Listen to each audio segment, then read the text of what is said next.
2026 World Cup is the biggest tournament football has ever seen. 48 teams, 104 matches. Most fans think they know the story, but the numbers tell a completely different one. Because once you put this World Cup on a chart, football starts looking almost unbelievable.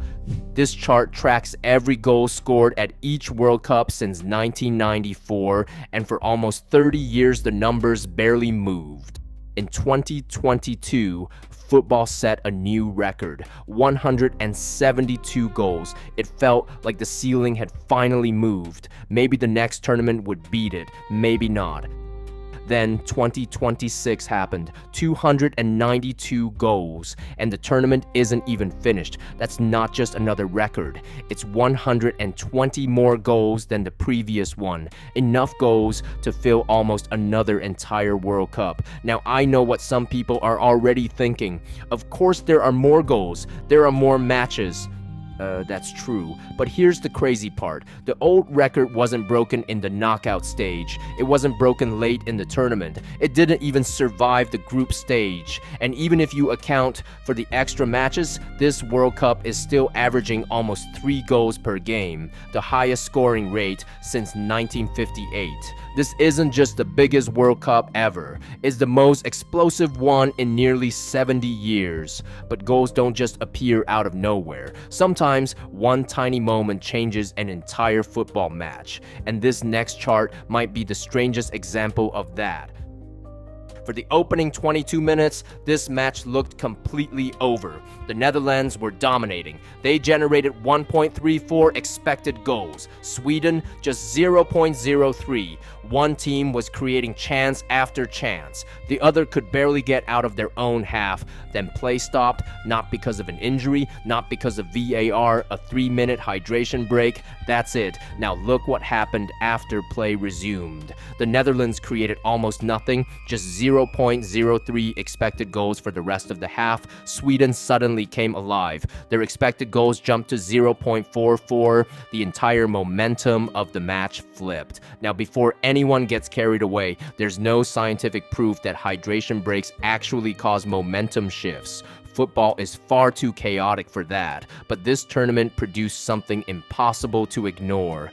During the opening 16 matches, a goal was scored within 10 minutes of a hydration break 8 different times. Maybe it's coincidence, maybe it isn't. Whatever the explanation, this break completely changed the flow of the game. But while momentum can disappear in an instant, some teams refuse to give their opponents anything at all, and nobody proved that better than Spain. Every great World Cup team eventually concedes. Brazil did, Italy did, Spain's golden generation did. Everybody does. Until this Spain team almost forgot how. This chart tracks consecutive World Cup minutes without conceding a goal. For decades, Walter Zenga's incredible run of 517 minutes looked untouchable. Peter Shilton reached 500, Iker Casillas came close with 476, all incredible achievements. Then Unai Simon arrived, 650 consecutive minutes without conceding. He didn't just break the record, he destroyed it.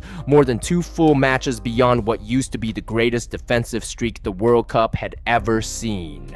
The run finally ended against Belgium in the 88th minute of the quarterfinal. But by then, history had already been rewritten. For almost 7 full matches, nobody found a way past Spain. Football usually celebrates great attacks. This tournament reminded everyone that sometimes the greatest performance is simply refusing to make a mistake. But if Spain's achievement was enormous, the next one is almost impossible to see. Literally. At first glance, this chart looks broken. There's a bar missing, except it isn't. This chart shows the population of every nation that reached the knockout stage. At the very top sits the United States with around 340 million people. Then come Brazil, Mexico, England, France, and the rest of the world's football giants.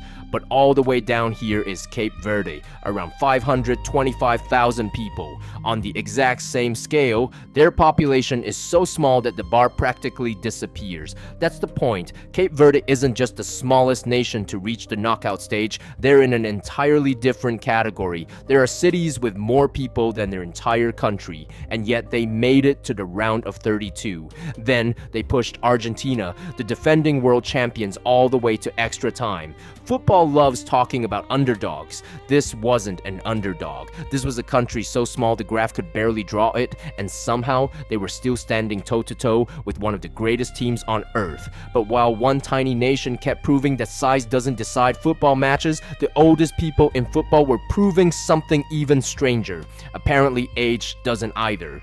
Football tells us the same story every generation. Eventually, everybody gets old. Apparently, nobody told these guys. This chart tracks every age record broken at this single World Cup. And the strange part isn't just that records were broken, it's that they kept being broken by each other. Lionel Messi became the oldest player ever to score multiple goals in a World Cup match. Just 2 weeks later, Cristiano Ronaldo took the record away. Luka Modric became the oldest player ever to provide a World Cup assist. Then there were the managers. Hugo Broos became the oldest coach ever to manage a World Cup match. Hours later, Mikhail Kovac broke that record. 3 days after that, Dick Advocaat pushed it all the way to 78 years old.